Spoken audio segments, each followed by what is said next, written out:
So, but he didn't ask about Maitreya didn't ask Vidura. Vidura didn't ask Maitreya right away about Krishna's position in Dwarka, which is actually superior to his position as Mahavishnu, much stanam, more intimate. Yeah? Maybe because there are other people there, felt a little embarrassed to be asking these questions. So Maitreya started off with saying how God creates the world, how he maintains it, how he runs it, science, how the elements are created. And that goes on. And during the creation, Brahma wants to create more bodies for more living entities, but it's going a little slow. He's getting them from his heart. First comes the Kumaras and Lord Shiva and different people. But it's going kind of slow. So then he's worried. And then comes Sadarupa and Swayambhuva. Okay. And this is what it says in the Bhagavatam. He has a nice mustache. Okay. And she has a good figure. Okay. There we go.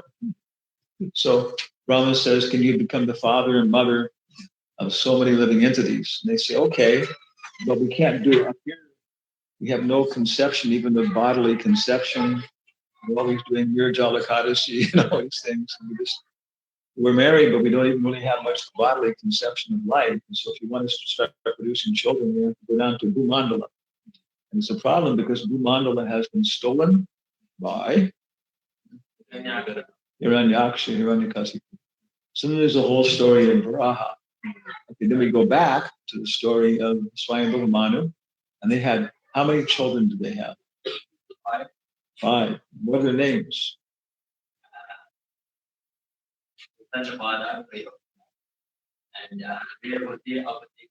Yeah, the acronym is DAP UP. Or if you speak Spanish, it's DAP UP. Okay. Devahuti, Akuti, Prasuti. First, the three Udi sisters. Devahuti, Akuti, Prasuti, Uttanapada, Priyavrata. Then after that, because he asks him, Maharaj Parikshit asks Deva Goswami, tell me about all these descendants and all the incarnations that happen during their different, reigns and so on. So he does. And so the first is Devahuti is like younger, but she has Kapila for a son. Okay. There's some robot coming. Yeah.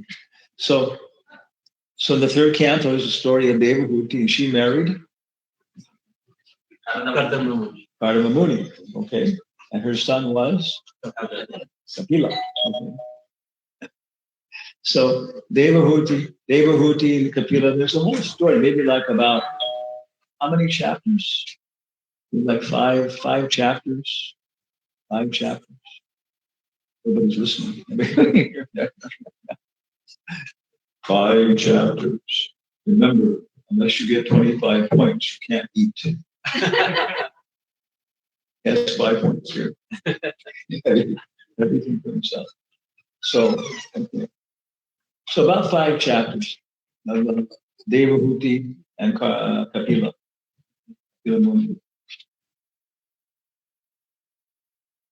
We'll wait until you're done here.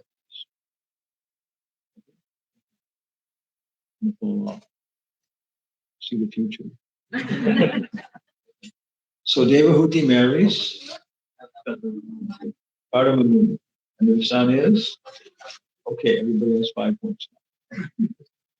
Okay, that's the end of the canto. So the fourth canto, Devahuti, Akuti, Dapa, Akuti. So she marries Ruchi, and the Supreme Personality of Godness, and Vishnu becomes her son, and he becomes, okay, a little bit. Devahuti, Akuti, Pasuti married, minus 5 points. Very good. Daksha, okay. And there's a whole story. And he begins to tell the story of Daksha, and how he, how Daksha, married and so and so. And the main focus is that his daughter, whose name was Sati, she committed suicide. How old was she? Before she was even old enough to have children. Okay.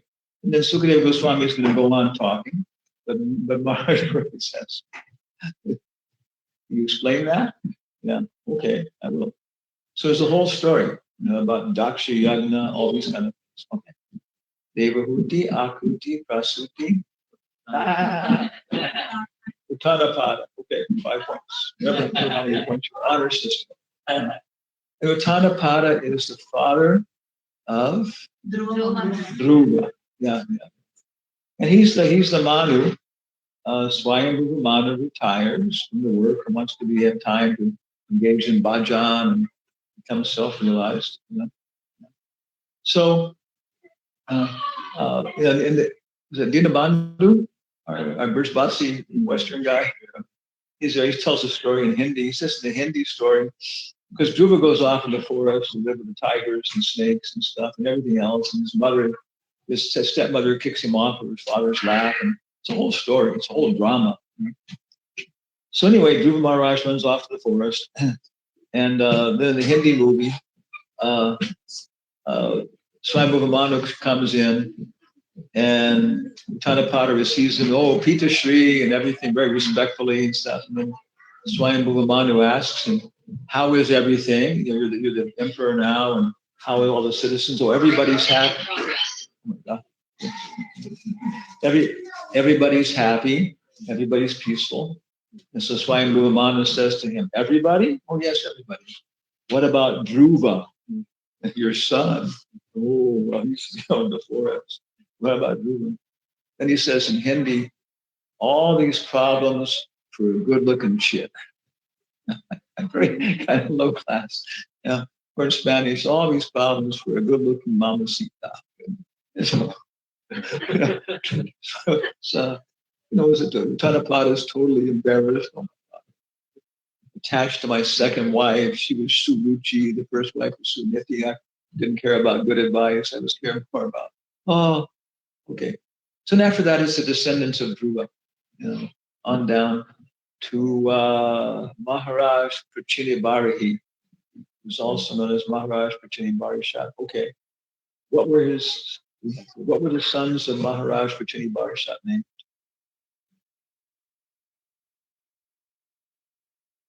Prachetas. Yeah. And so they went off to the university to do austerity so they could become good grihastas, they could become engineers, lawyers, doctors, yeah. And when they on the way there, they met Lord Shiva, and he taught them a prayer. And they went under the water and they chanted this for a long time.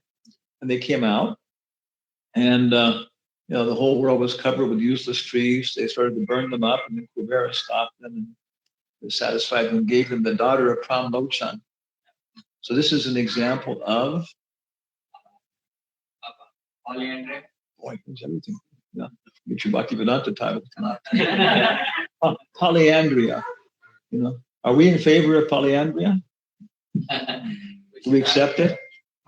Do we accept polygamia? Yes. Polygamia, polyandria, andros. So we accept polygamia, which means one man with several wives. One time I was giving a lecture in Peru, and one tourist girl with her friend in Sweden or something said, okay, I can accept polygamy if you also permit polyandria. So what do you say? So I didn't know why. But actually, right in those purports, Prabhupada says the problem with polyandria is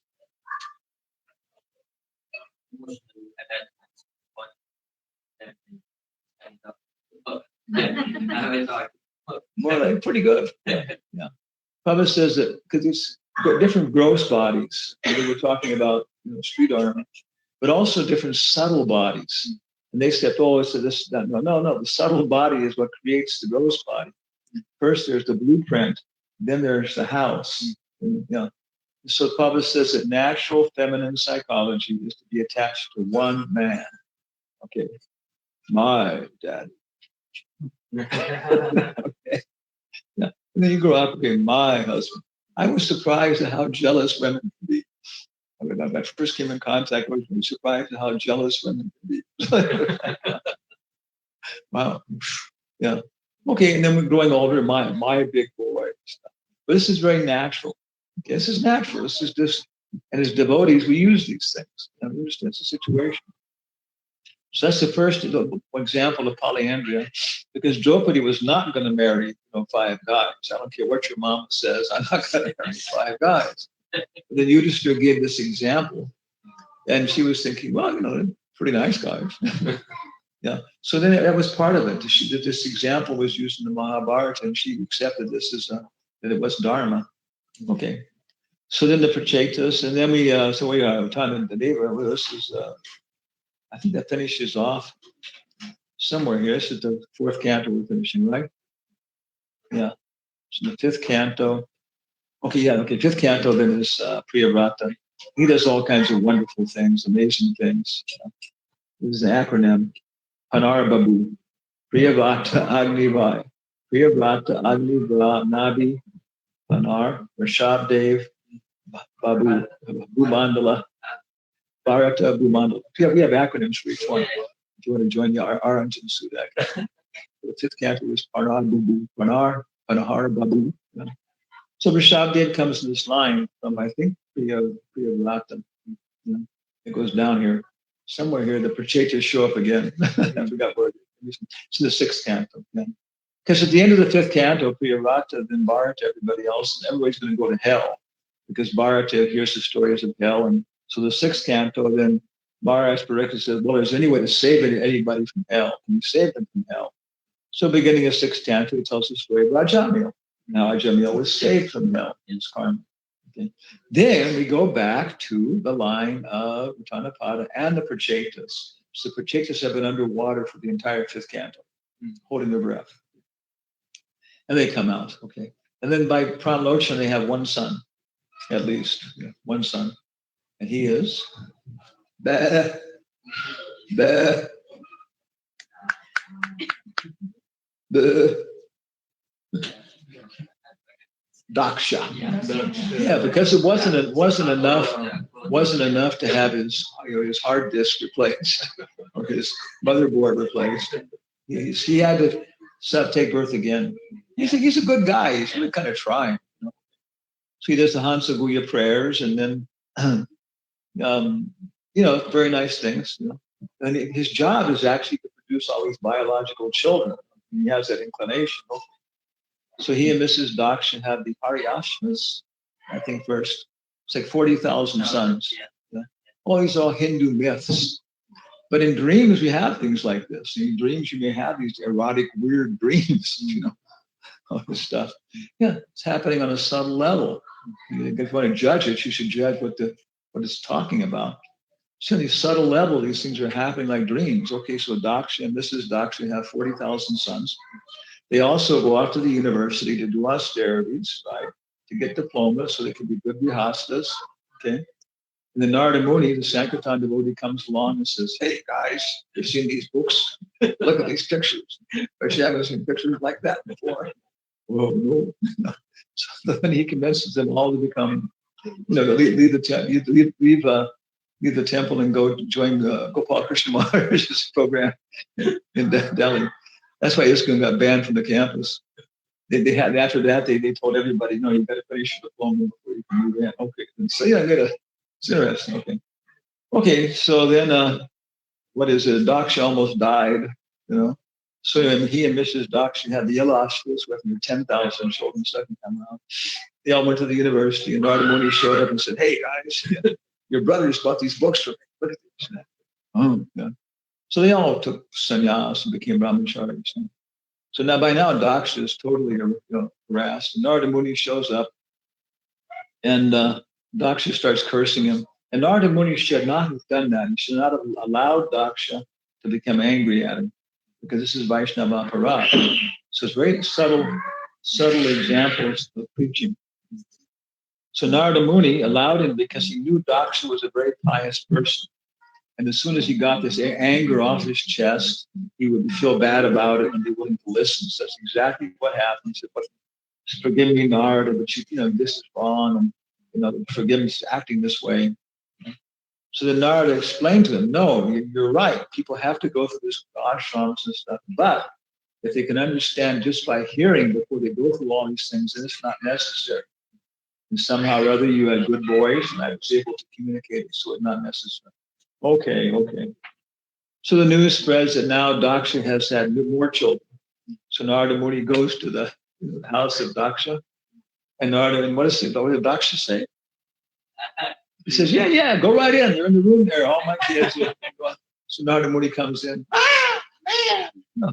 So Narada Muni comes out with his guitar and disorganizes. They're all girls, Daksha. Yeah, Narada, preach to them. Go on. You're a brahmachari. You win, Daksha. So they all got married to all the different, bachelor sons of Brahma. And that's where all the species of life came. Okay, after we've gone through the it's very systematic. Devahuti, Akuti, Prasuti, Tanapada, Priyavrata. Okay, now we're through the 6th canto, I guess, here somewhere. Yeah. 7th canto, something happens. Oh yeah. Because at the end of the 6th canto, somewhere here, Anara Babu, okay. The demigods are fighting with the demons, and Vritasura is born. Ad Vritaditi. Yeah. Ad Vritaditi. Ajamil, daughters of Daksha, and Vritasura, Diti, and sacrifice of Diti. So, daughters of Daksha. Vritasura, he's in the Rig Veda. Yeah, also. Very old story. Yeah. So he was a great devotee. So then the question comes up, how Vishnu is equal to everybody, but he favored the demigods. So how can you say he's equal to everybody? And then he tells the story of Hiranyakasipu, not the story of Prahlad Maharaj. And Hiranyakasipu was approaching Vishnu in anger. That's the only way he would do it. So Prabhupada sometimes would irritate people so much they would remember Prabhupada for 40 years. They would remember Prabhupada. It was so irritating. And at the end of 40 years, they would say, Swamiji was right. And otherwise they would have just forgot about it. But Prabhupada, okay, the only way to deal with this person is to make him angry. So Hiranyakasipu was very angry when he had a son named Prahlad, and there's a whole story there. And then after that, it tells the story of Yudhisthira having sacrifices in Varnashram. So Canto 8, he says, what about the other 13 manus? And every day of Brahma, how many manus are there? 14. So we've all done Swayambhuva Manu.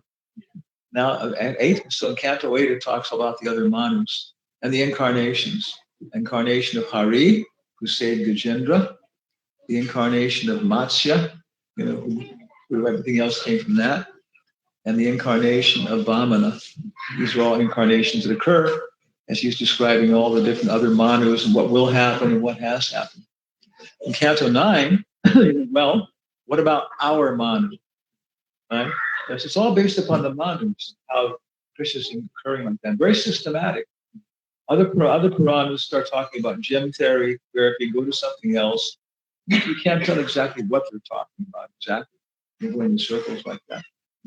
But the Bhagavatam is very clear. Ete Shamsa Sakal from the sun, then he goes to explaining. So the 9th canto, the 9th canto, let's leave it open, otherwise the bell will ring. Okay. So the 9th canto is talking about all the different descendants of Swayambhuva Manu. That's right, Manu. Our Manu. Vaivasvata Manu. Yeah. And all his children, it comes down different lines, Ila and so many things. And what is the dynasty of the moon in which who appears? Krishna. And the dynasty of the sun in which appears? Okay. We have to hold this back here. That's why the story of Ram is there, because it's part of these different manus. He comes to teach us lessons. And we're talking about that. He comes to do some work for the demigods, because Ravana has become so powerful, he's disturbing everything. And also to teach ideal family life, to teach grihastas how to act properly. So there's 2 chapters, 10 and 11. And chapter 10 is kind of a summary, and I think 11 is his activities Nayojan. So this is next to the last verse, 9, 10, 54. Om Namo Bhagavate Vasudevaya. Om Namo Bhagavate Vasudevaya. Om Namo Bhagavate Vasudevaya. Om Namo Bhagavate Vasudevaya. Om Namo Bhagavate Vasudevaya. Om Namo Bhagavate Vasudevaya. Ekapatne Vratadharo. Ekapatni Vratadharo. Raja Rishi Charita Suchi Charita Hochahe. Ekapatni Vratadharo. Raja Rishi Charita Shuchahi. Swadharmam Grihamediyam. Swadharmam Grihamedinam. Idiyam Shikshayan Swayam Acharat. Shikshayam Swayam Acharat. So strange. Okay. Yeah. Lord Ramachandra took a vow to accept only one wife, Ekapatni Vrata. And I've heard Prabhupada said in Kali Yuga, this is Brahmachari, Ekapatni Vrata, and have no connection with any other woman.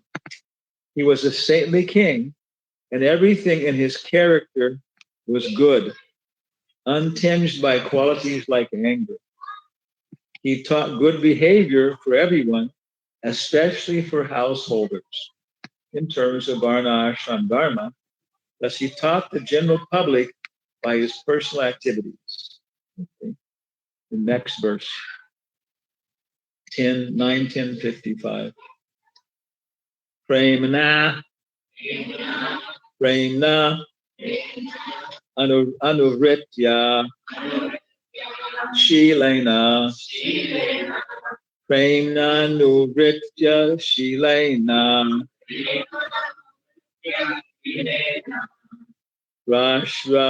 Rashrayava Natasita Sati Bhiya Kriya Chabhavajna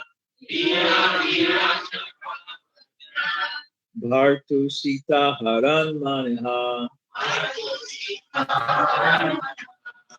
Mother Sita was very submissive, faithful, shy, and chaste, always understanding the attitude of her husband. Thus, by her character and her love and her service, she completely attracted the mind of the Lord. And Lord Ramachandra is the ideal husband, Ekapatni Vrata. Mother Sita is the ideal wife. Such a combination makes family life very happy. Yad yada charati shreshtas tattare vataro janaha. Whatever example a great man sets, common people follow. If the kings, the leaders and the brahmanas, the kings, the leaders and the brahmanas, the teachers would set forth the examples we receive from Vedic literature, the entire world would be heaven. Indeed, there would no longer be hellish conditions within the material world. There's another description that's it's here. It says that she was the same nature, age, and everything else, like that, the same qualities. And then Prabhupada gives very, very nice description of how there should be consideration in husband and wife, that their qualities, their work styles, so many things are similar. Nowadays, Prabhupada is saying it's simply upon some sexual attraction in a boy and girl in an immature stage, or sexually attracted, and they get married, and they fall in love. They fall in lust, actually.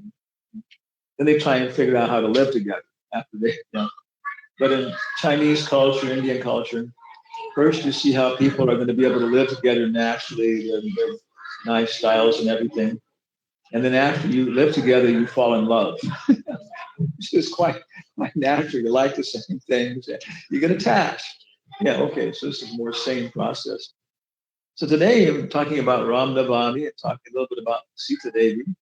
And so how many, not you, how many there's like how many classical cases of chaste women? Said how many especially chaste girls are mentioned in the universe? It's considered how many? 5. Okay, 5. It's 5. I think it's 5, isn't it? Five women are especially considered to be chaste. Anybody name one of them? Ladies? Huh? Huh? Sita, Draupadi, Mandodari, Ahalya, huh? Tara, no. No, yeah, these are especially considered. Yeah. It'll come, huh? Rukmini? No. This is a more broader perspective, but Ahalya, Sati, Mandodari, Draupadi, Gandhari, I think also. Yeah. It's interesting. 2 are in the Mahabharata, and 2 are in the Ramayana. And one is interesting because the 2 most chaste women. One is the wife of Ram, other is the wife of Ravana. So how could the wife of Ravana be chaste? Who was her father?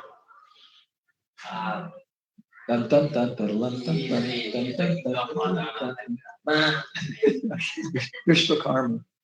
Oh, yes. Yeah. Ravana was running all over the place with his convertible Cadillac and tossing pretty young girls in the back, and they were all lamenting and crying. Because he conquered the whole universe. Wherever he saw beautiful girls, he just take them back with him. So then he saw Mandodari and said, oh, she's really nice. So Vishwakarma, he said, give me your daughter for a wife. He said, no. And she ran out and said, Daddy, if you don't give me to him, he's going to kill you and all my brothers, and I'll still end up being his wife. So this okay. And then okay, then you promise you won't hurt my family. So she made a deal, right? That was it. She was chaste. Okay, I made this deal, and he's keeping his part of the bargain. I'll keep my part of the bargain. But Hanuman was looking for Sita in the palace. He went everywhere. He saw all these beautiful girls, everything.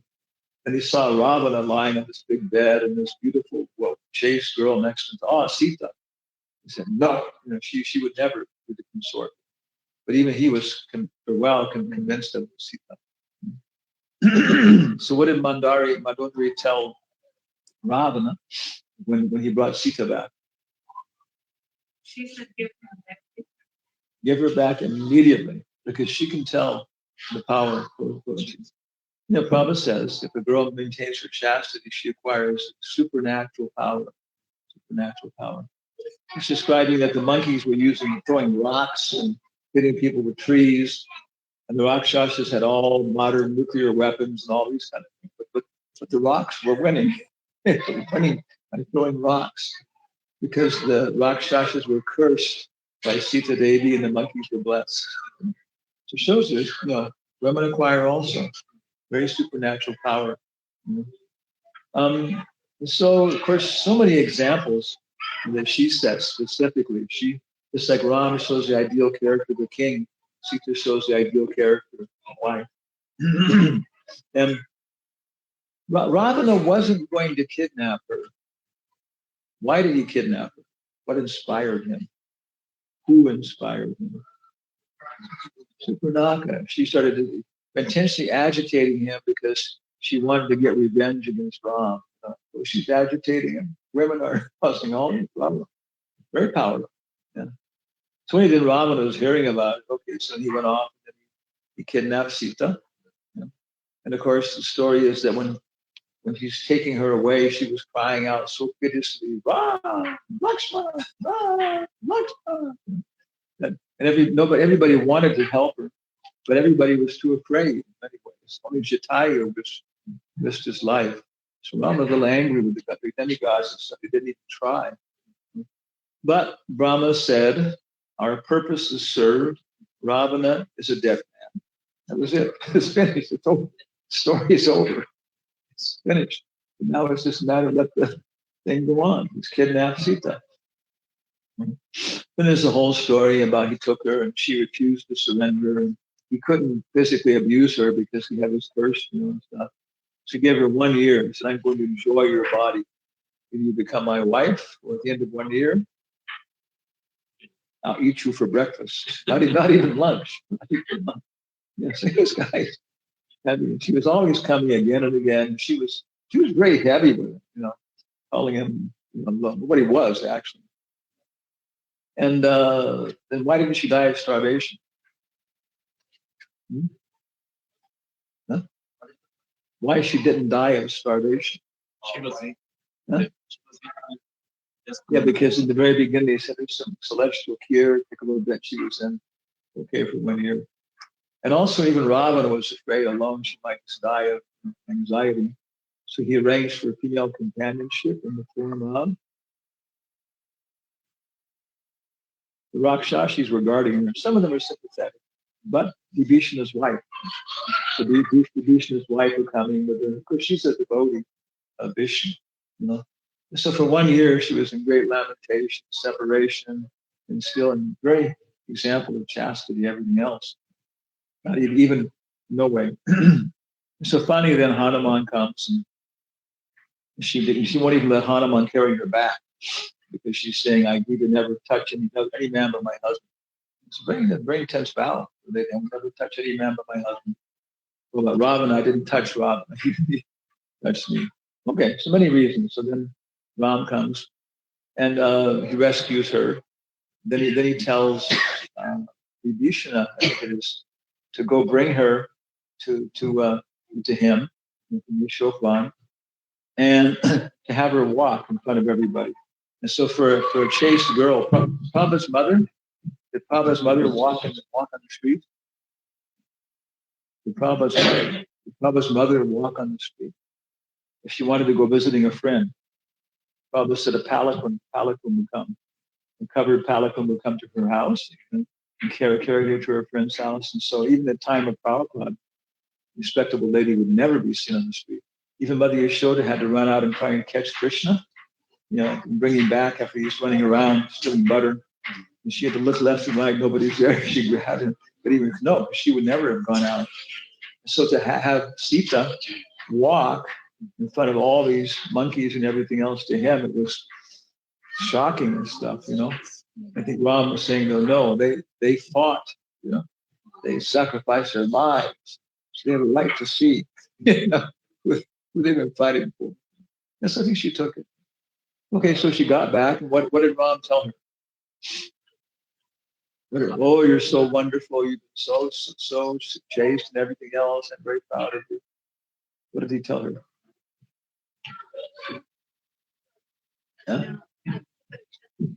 No, he told her, I've only liberated you to regain my honor, the honor of my dynasty. I had to regain you for that reason.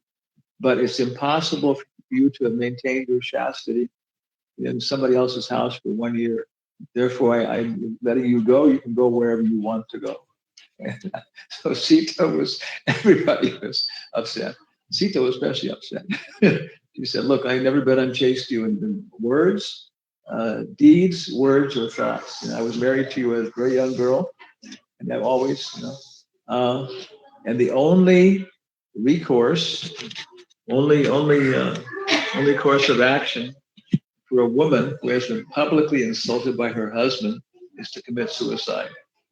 So you've insulted my honor and stuff. So bring wood, and I will now leave my body. And then Ram ordered everybody to do it. Nobody wanted to do it. But he was so strict; they were afraid even to suggest alternatives. So the fire was lit. And she shook Ramlata Ramachandra and walked into the fire, and all the monkeys, everybody else screaming. And she came out of the fire. Who was carrying her? Agni. Yeah. Some comparison is made between her and Joan of Arc. So very interesting comparisons. Joan of Arc was also burned to death. So, and it's because when Lord Chaitanya was traveling in South India, one Brahmin was so upset. He was the devotee of Sita and Ram. He couldn't eat or anything because Sita had been captured, touched by Ravana. And Lord Chaitanya didn't know exactly what to say. But then right after that, he found a very old text which describing it as soon as Ravana touched Sita, she went to the abode of the fire god, fire, and Maya Sita, who I think was Vedavati. It describes in other scriptures like that. So for that 1 year, she was able to take the position of being Ram's wife and separation, so nobody broke the Ekapati vow. But then she exchanged it, and Sita came out. And then Ram said, I never doubted you, but I had to do that because people would do it. So I wanted to prove to everybody that the fire god says it, and everybody else. Okay, now let's go back like that. And they were going back to Ayodhya on the Vimana with all the monkeys on board. And then Sita suggested, why don't you stop in Kishkenda so all the monkeys can pick up their wives and lady folks? It's okay. So, you cannot be king unless you're married, right? Because you don't have the necessary compassion for people, So therefore, the Darbar, the court is always with the king, the queen, and the ministers, Lakshman and Hanuman, because Sita would give this natural feminine compassion perspective. And the king depends upon that. So it's very interesting. So he said many times, you have to be married to be king. Yeah, really. Yeah. Priyavrata didn't want to get married, but he had to become the Manu. Okay, we'll make adjustments. So anyway, so she was suggesting, so all the monkeys were happy to take their wives back to Ayodhya. And they lived together peacefully until finally she was carrying children. But then Ram would go out at night, right? Disguised to understand what the people were saying confidentially and stuff. What did he hear? Huh? One of the men is commenting about bringing Sita back, saying that one washerman was chastising his wife who spent the whole night in somebody else's house. And he said, I'm not going to accept you back. You passed all night in somebody else's house. You're unchaste. I won't protect you anymore. He said, yeah, but look at the king's wife. She spent an entire year in somebody else's house. So Ram saw that, he had to deal with this. If you're the princess, you get very pretty clothes. You have people warming your sheets before you go to bed. You get very good education, everything else. You get very special care. But you have other responsibilities, which are, if you wish you weren't the princess. Prabhupada always quotes, he says, Caesar's wife must be above suspicion. Caesar's wife must be above suspicion. This is it. So because he was a king, you see that he had then, people didn't pick it up with the fire. They test by fire. So therefore I have to reject her and stuff. So he told someone to take her away. Lakshman. So Lakshman, I'm never going to take birth as any incarnation. I'll never take it as your younger brother again. So he said, Balaram, always the older brother after that. Now you can't tell me to do these things. He was horrible. He said, well, I'm taking you on a nice trip to the other side of the river, and you give charities to say just to be abandoned, be pregnant. So many people criticize about this. But that's the reason, because he had to. Ram didn't want to do it, but he's the ideal king. And then Valmiki found her, and she gave birth to Laban, very nice children. And then she went back into the earth. Mother Bhumi received her. And then Ram did like 10,000 years of fire sacrifices, remembering her. He never took another wife. And basically, the story, of Sita's chastity, an example. It's hard to beat. And Mandodari too. She was the example, perfect example. That even though, but this is the good. He's my husband. Even though I know he has these qualities, I'm going to serve him, and I'm always going to try and give him good advice, to combat his character. And so when Ravana finally died, they came out. They were crying and lamenting, and then Vibhishana took charge and gave him protection and so on. So any questions? Koi Prashna? last lady is not Gandhari. Huh? It's not Gandhari, it says it is Kunti. Kunti is being really? got the children from Indra, Vayu, all of it. Yeah. But still she's okay. kind of wanderers and Gandhari, I think also. But having a there are different lists sometimes, different places. Who's more chaste, Kunti or Gandhari? So in America, what you say is, I'd hate to live off the difference. Yeah.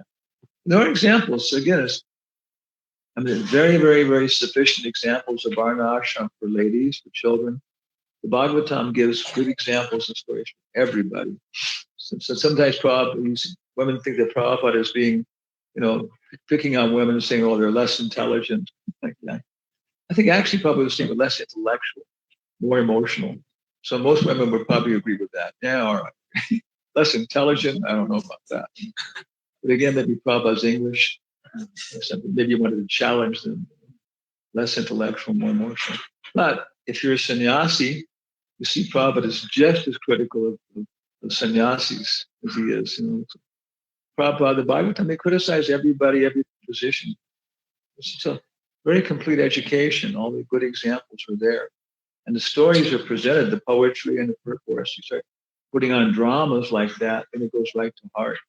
And people see these things and can appreciate them. Any comments then about Sita or? Yeah. Well, you mentioned something about that for a king, it's important to He has to be married. Yeah.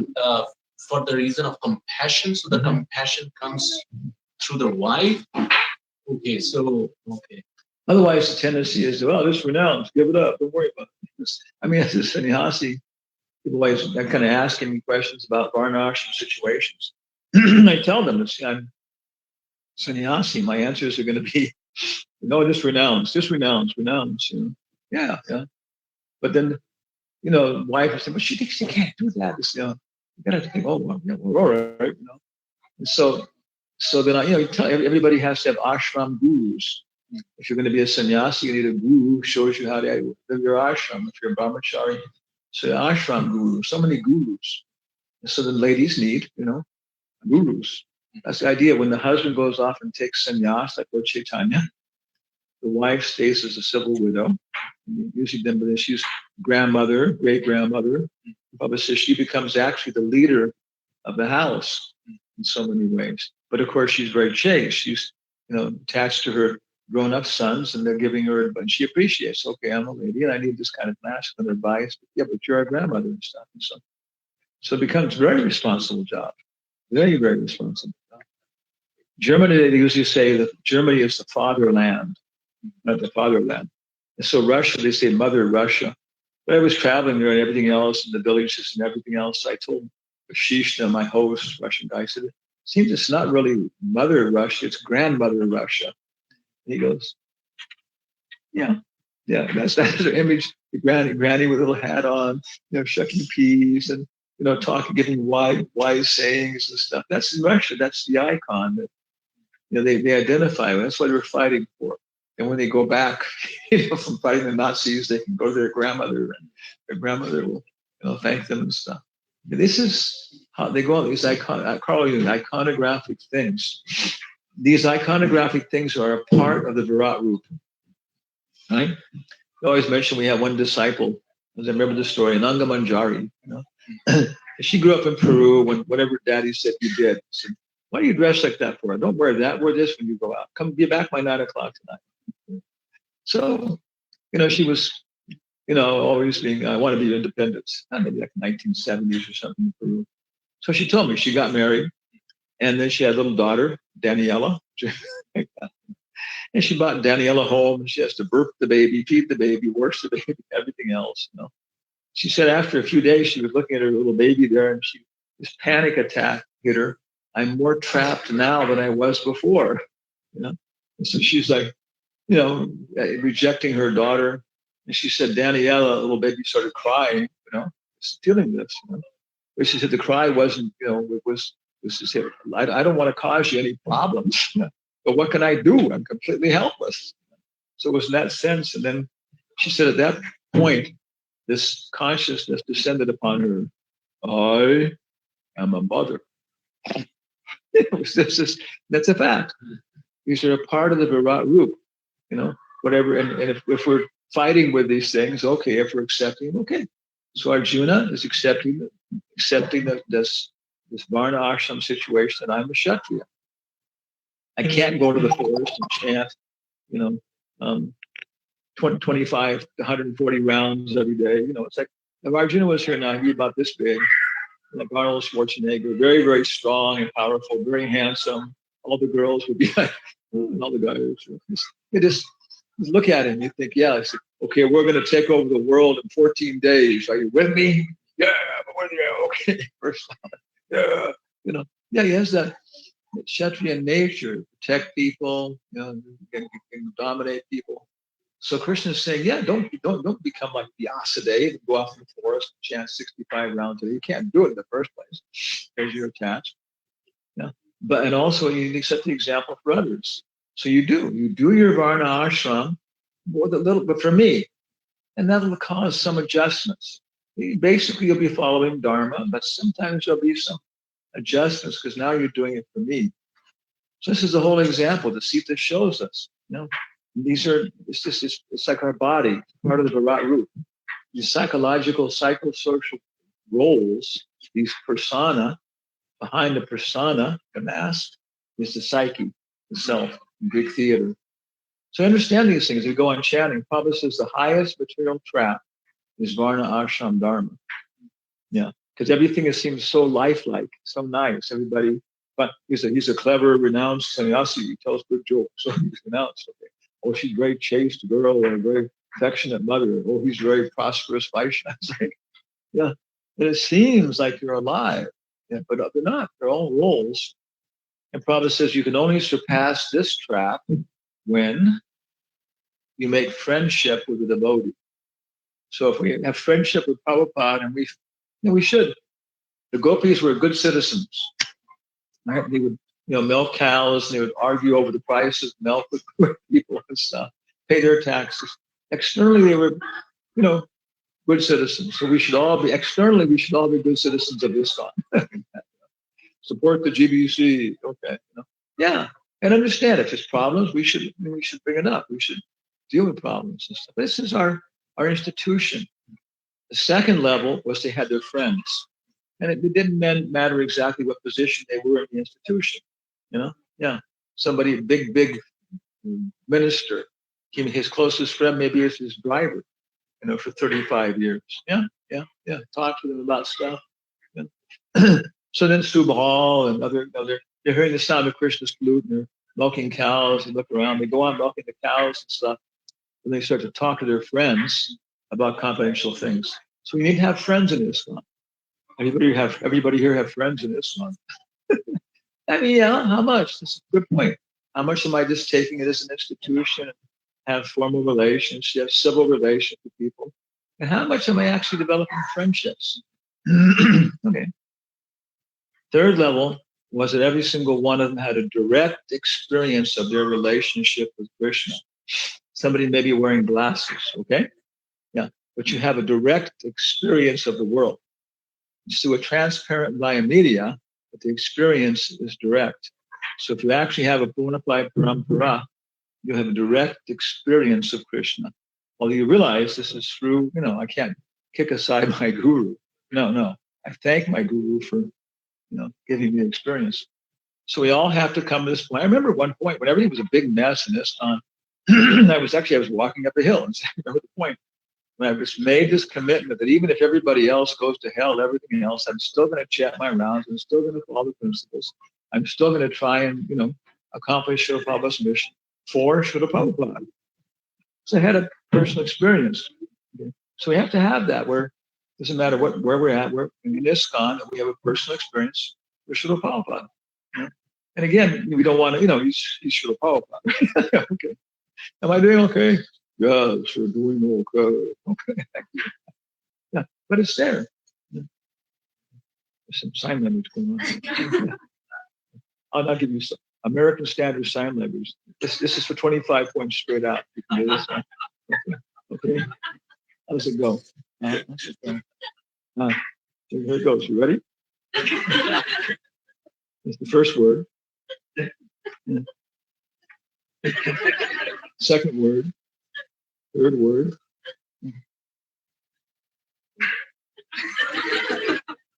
Indian, ladies dot.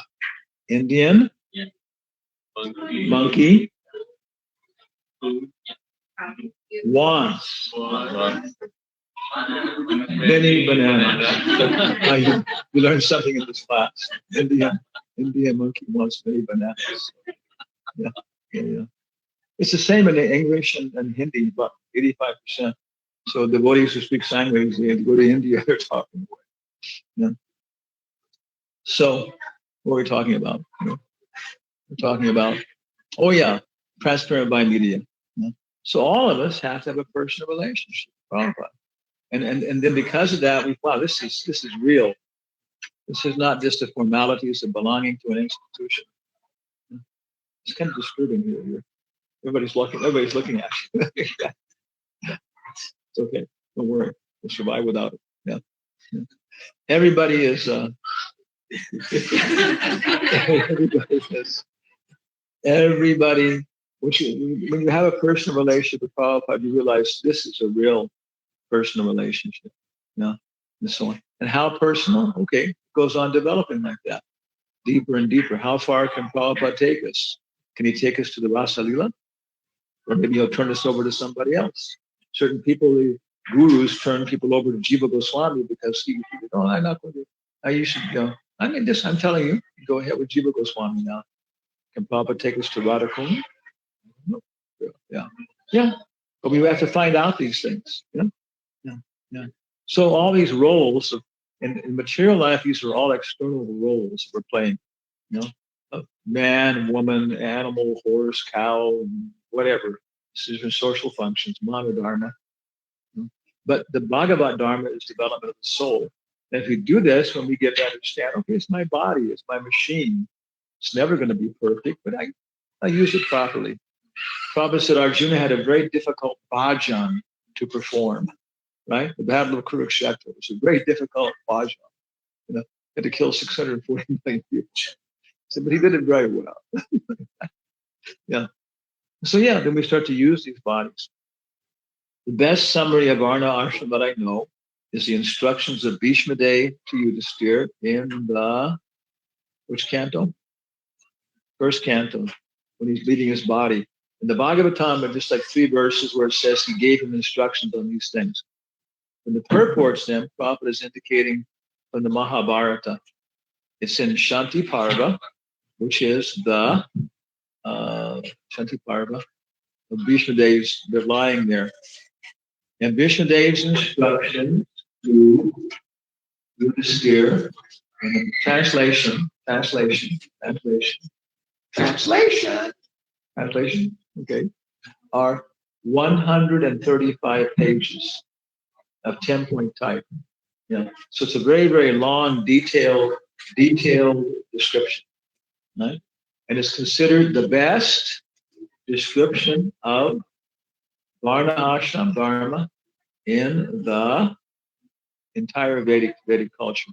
Because Bhishma Dev knows everybody's advice. So in the purports, the 2 purports, Prabhupada gives a summary. And those 2 purports, we printed them up in separate booklets, use them at universities for classes on, political science, these kind of things. It's so nice. They describe all the Varna Ashram for men, for women, for brahmacharis, all these things. So Prabhupada in one sentence describes there's a summary, Dharma for ladies.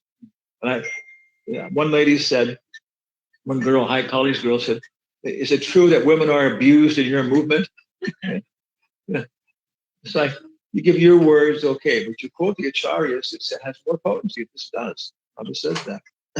I said, in our culture, women as a source of inspiration for men are more powerful than men.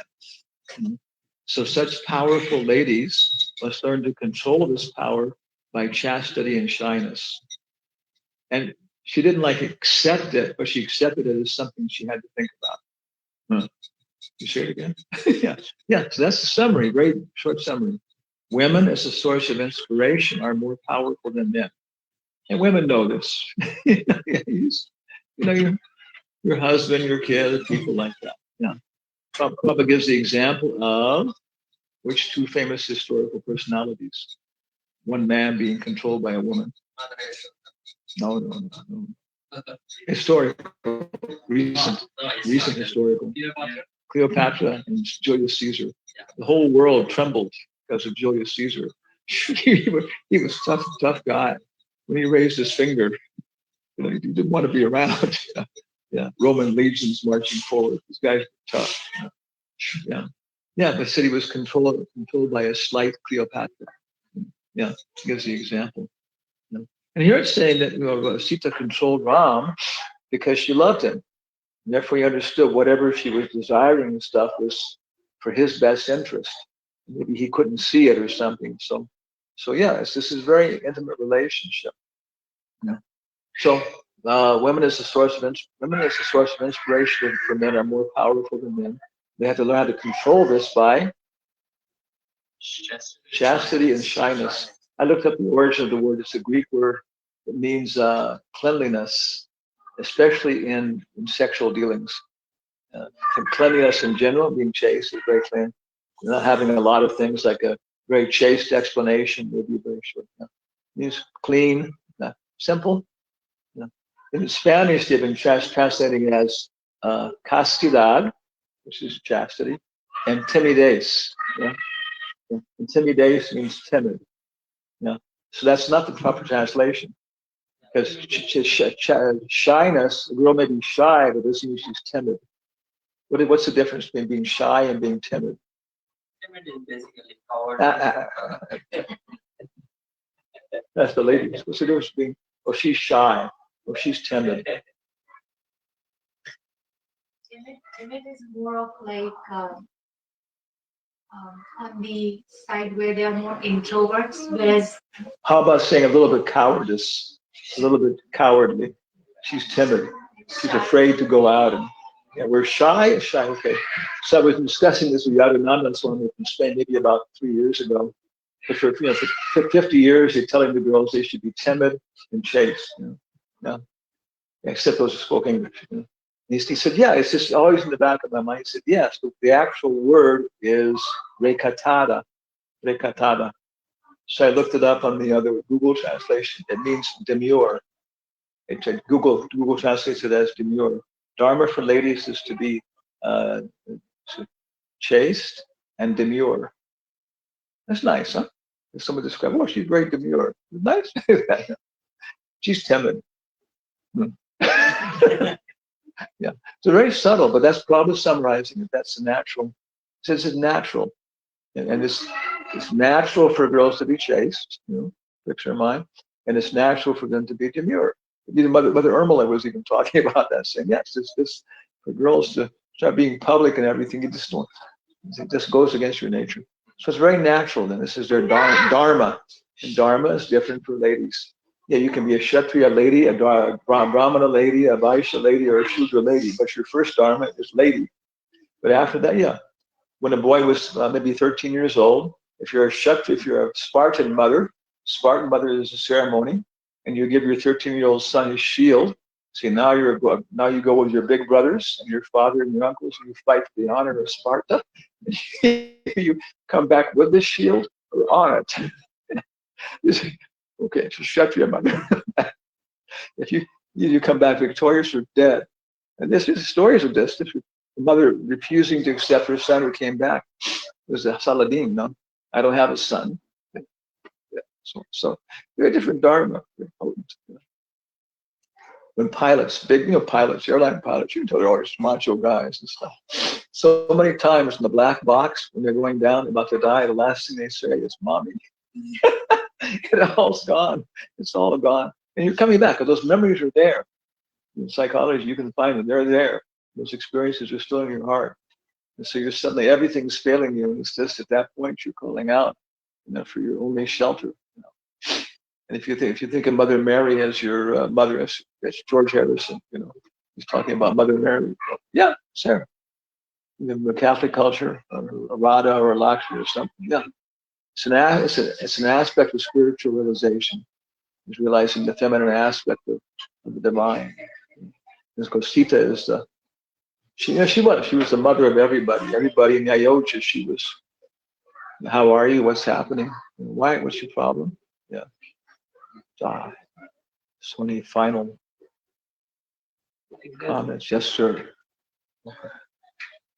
So this contrast between Mother Sita and Mandodari. Well, yes. You mentioned like how Mother Sita, because of the chastity, she was able to even control Rama, and you also mentioned that chastity can bring the supernatural powers. So in case of Mandodari, we see that she was trying to help and control, but she wasn't. So how successful? Yeah, she wasn't successful. So how do we understand the contrast? I mean, she is one of the most chaste women. Because Ravana wouldn't listen to her. Ram was also the ideal king, the ideal husband. So ideal husband was the guy, what's the word? The purpose-driven life, purpose-driven church. Rick Warren, Vaisheshika forced me to read the book, Purpose-Driven Church. I agree, it's worth it. It's worth reading, preacher. It's how they developed their whole church and stuff. And they spun off, like 25 more churches spun off from theirs. And then he started with like 8 people in a Bible lesson. Now, 25 years later, they have maybe 2,000 people in the church. They come about their own property, everything. It's very nice. He said, my principle is, I always explain everything very clearly to my wife. His father was a Baptist minister.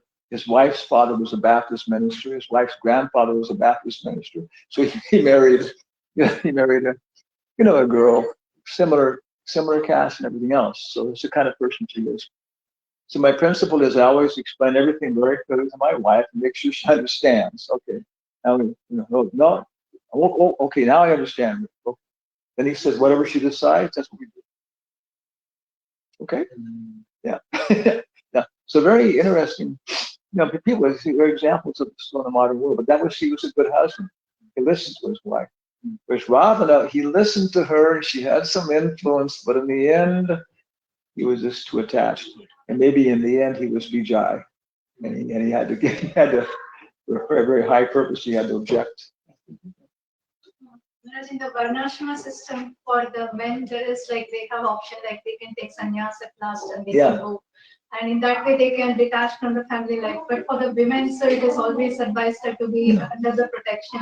Yeah. So how for a woman can achieve perfection within that family life till they cannot do that? Because our real, men can take sannyas and ladies don't take sannyas, how they become renounced. That's a great fundamental point. Very, very fundamental point about our culture is Nirbandha, Krishna Sambandha, Yukta Vairagya Uchites. Very fundamental point. I've seen big, very expensive Mormon movies. They don't understand this concept. That renunciation doesn't need to give anything up. In the beginning, you may have to kind of renounce certain things that you don't see how they're connected to Krishna. One of the big things. But later on, you have pure devotees, because everything comes from Krishna. Maya tatam idam sarvam jagat abhyakta murtena matstani sarvabhutani nachaham teshavasvitaha prashamrita. That's the verse which says, everything comes from me, it's all connected to me. Therefore, enthusiasm means to see how everything is connected to Krishna, and everything can be used for Krishna. So entonces speaking Spanish here, then ladies' dharma is not to become physically renounced in that sense, but to become attached, chastity and shyness. So that the son is representative of the father.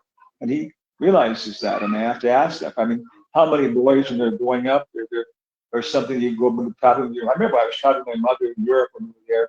My father had pulled me aside and told me, okay, now you're going to take care of your mother. Okay, so at some point, you realize this, okay, I'll do it. Yeah. And so that's the natural dharma for Devahuti. See everything else. Examples are there, very clear. And so when Lord Chaitanya took sannyas, most recent example, in the Nimai of Nadia, right? He's coming back at Acharya's house, and they're running and telling he's there, and let's all go see him one more time. He's taking sannyas. So Sachi's running out, and then Vishnupriya's not coming. He says, hurry, Vishnupriya, we'll go to see him. She says, sannyasi can't see his wife after renunciation. And Sachi says, oh, I won't go also. He says, no, you have to go. You'll be unhappy. So she goes. Very nice. So then she says, oh, you're so merciful. In this incarnation, everybody in the world will be able to see you. Everybody but Vishnu Priya. So she became just as good a preacher and a sannyasi as he was. Yeah. He was preaching the importance of chanting the holy names. So what was her standard in terms of japa? One rice. Every Maha Mantra, 1 grain of rice. Okay, yeah. I one time calculated how much 64 rounds would be, how much rice. This much rice. That's 64 rounds. So she was chanting 64 rounds a day, 10 to 2 o'clock. That's all the rice she was eating. So she was very skinny and always absorbing bhava and just to see her. So yeah, she followed her dharma. She was just as potent. Was it her? No, it was Nityananda's wife. Janava. Maybe it was Janava. Yeah, Janava. The other one was Vasudha. And Vishuddha had children. Yeah. So it was Narottam did the first Gaur Purnima festival, and they had over so many people there. So Janavi, Yes. she was there, but with a little curtained place, and so they were never exposed to the public. And some was with other people. But at some point, Narottam was doing everything so nicely that somehow or other she stared unceasingly and unremittingly into the eyes of Narottam Das Thakur. Didn't say anything. But just by that glance, she empowered him with superhuman power to spread the bhakti cult. Yeah. Many stories in the Bible too about women with one look. Yeah. Yeah, it's a Bible tells us. There's one girl in Bible culture. She said, "Many men wanted me. Many men wanted me. Many men wanted me, but I stood against them like a wall until I saw the one I wanted, and with one look, I took it." Yeah, but I mean, this is everywhere. In real Shakespeare, China, you see these things. This is a reality. Reality. They don't teach you this in chemistry 1A or physics 1A. No, it is a stupid culture. No training. And so what do you expect? 70% of the first marriages end in divorce. In America, yeah, fifth world country. Yeah, I should be happy. We don't allow polygamy in America. Yeah, but you can get 4 different girls pregnant, not marry any of them, it's okay. Yeah, but if you marry 2, you go to jail. Yes, this is stupid. Why not arrange the Mormons every now and again? Mormons, they allow polygamy. It's part of their culture, but they had to formally renounce it to become a state. But there'd be a small town in, Utah? The sheriff is Mormon, the newspaper editor is Mormon, 80% of the population is Mormon. Everybody knows that there may be a few families where there's polygamy. So every now and again, it makes a good story. Some journalist, lady will come from New York, an editor will send her there, and she'll expose the whole thing. What's happening? It's a good story about every 10 years, maybe 5 years, all exposed. And this girl is doing the reporting. She saw this happen, that happens. She said, but it's very strange. I talked to all the girls, and she said all of them were happy with the situation.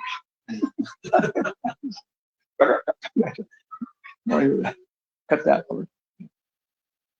So this is all the Bhagavatam with one project. One Russian lady, when I was in Mayapur teaching Bhakti Baba, she started this. She started doing Sri Dharma, and where she was going through and the Bhagavatam, and putting it out and putting it in intelligent order, not stuff. And, it'd be at least a book this big on all the different examples and how they represent different things like that. At least, this is a fantastic book for preaching everything, pulling this out for our own help, and also just to talk to people about what we're talking about, our idea. Yeah.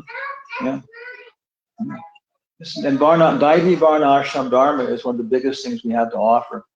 Jyotish, all this kind of stuff, and we'll get to them right now, right away. We can just tell people how to organize your social life. Just follow us. It's gone. Yeah. Child molestation in the U.S. was like 25%. At the same time, in ISKCON, it was 15%. Yeah, 15% of the kids were being molested, usually physically in gurukuls and stuff. Yeah. So yeah, it was 15%. Not to be proud of that, but in general, it was 25% outside. So if you're a child, you got to make your choice where you want to be a little safer in ISKCON. Yeah. So probably divorce is about the same. Yeah. So I believe we'll stop here.